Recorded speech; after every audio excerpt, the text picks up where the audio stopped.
And the last one here, probably the biggest one, I think, that we're going to see how things are going to change here, which is closed versus open.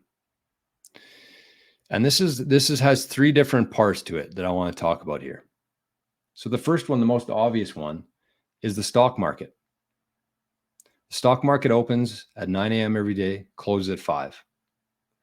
Bitcoin never closes. It's open 24/7. And over the weekend, we saw the price of Bitcoin running up. It went from like 66,000 to 72,000 while the internet was closed, the old internet.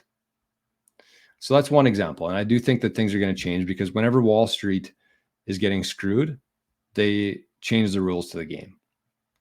So I don't think we're going to be living in a world where the stock market closes every day. I think things are going to be tokenized, and it's going to be open 24/7, which it should be.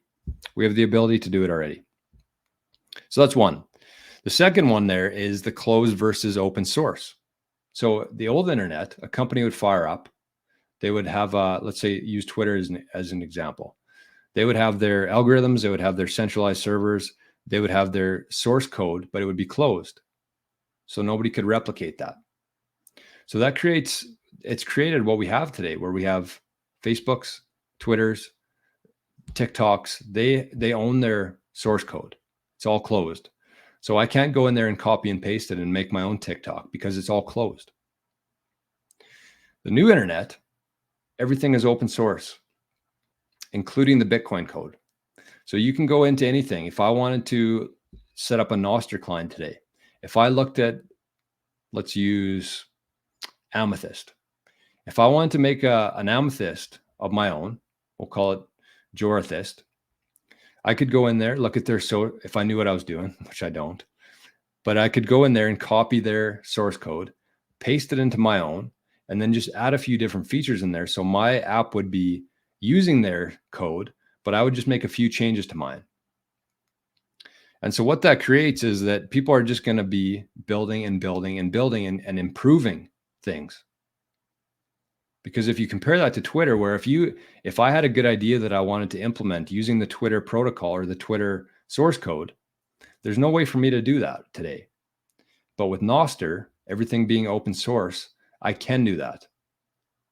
And it's not going to be Facebook versus Twitter. It's going to be Nostr versus everyone else. Every client on Nostr, every time somebody joins Nostr, that's going to benefit the whole ecosystem, because it's all open source. And everybody's building together over there. So that's the second part. And then the third one is the market. We talked about the stock market, but I want you also to think about the general market. So buying and selling online and finding people to work with, building your network. The old internet is very closed. 5 years ago, if you wanted to reach out to somebody in Malaysia and get them to develop an app for you, think about the process with that. You would have to get in touch with them, email them, get their payment information, discuss how much you want to charge for it, how much they want to charge for it. You'd have to get their banking information. Somehow that money that you sent to Malaysia would have to get there. I don't know how it would work. You'd have to get their bank information. You can't just send an e-transfer or a PayPal, but you'd have to get their banking information. And that's very difficult for a lot of people. A lot of people don't have bank accounts in these other countries.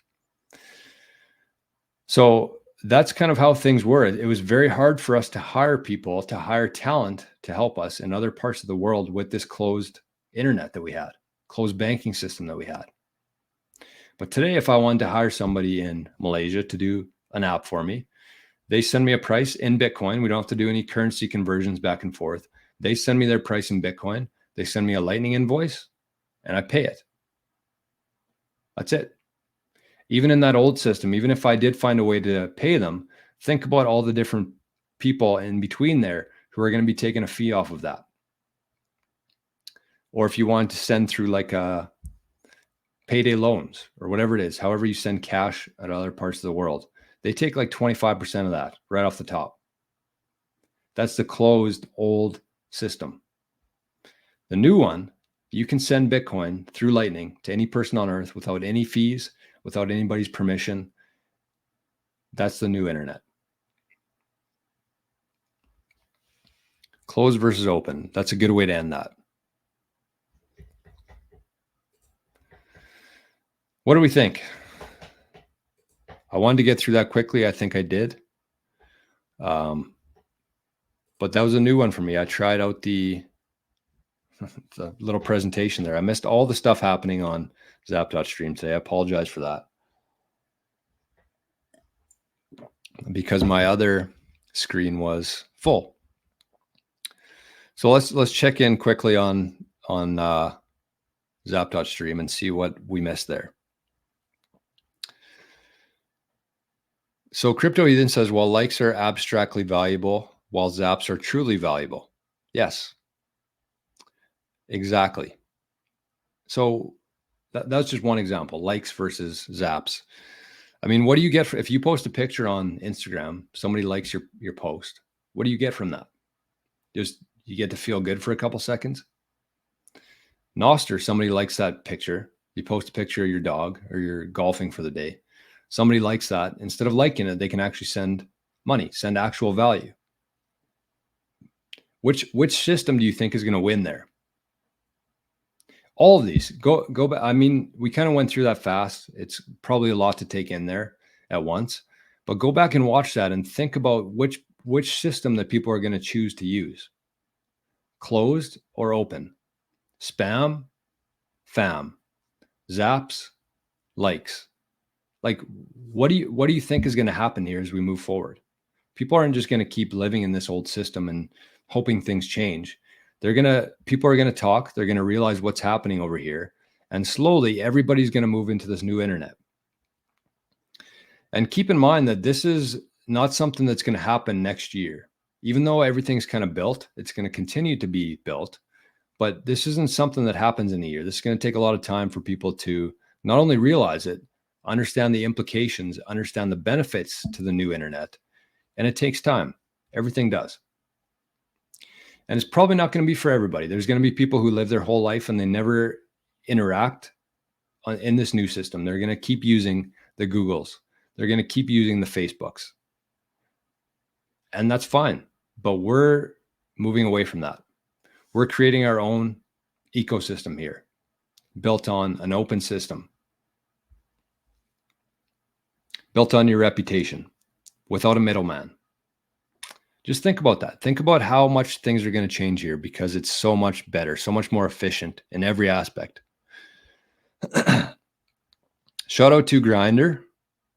Let's, this is some good info here. So the Grindr zapped 121 sats over on Zap.stream. Thank you for that. And he says, also check out noogle.lol/discover. So this looks like a Google for Nostr. It says algorithms, but you are the one in control. So I'm going to take this link here that the Grindr just gave us. I'm going to bring it up here first to show you just the interface of it. So this is Noogle, but I'm going to put this into the description below here so you can check it out if you have some time today. So this looks like the Google version using what we just spent an hour talking about, the new internet. So I'm going to try that today. So it looks like you can pay a couple sats to get content from Nostr. That's very cool. What else? He says that's your Nostr search engine. Ballsy Golf says, I like that you can post links on Zap.stream. Anything else? Pictures too. Yes. Look at that. The Grindr says you can post notes, another stream, blogs, recipes, emojis, badges. If there is a nip, you can tag that in the chat. Like how cool is that? Honestly, YouTube's great. I mean, I can bring up a comment here easily, but you can't like different comments. You can't post links in there. You can't post pictures in there. What do you think is going to win here? YouTube or Zap.stream? It's just better. Everything's just better. And when things are better, people figure it out eventually and they move there. And when people move there, there's more capital, there's more investment, there's more people building. And that's how things come to light. Great info.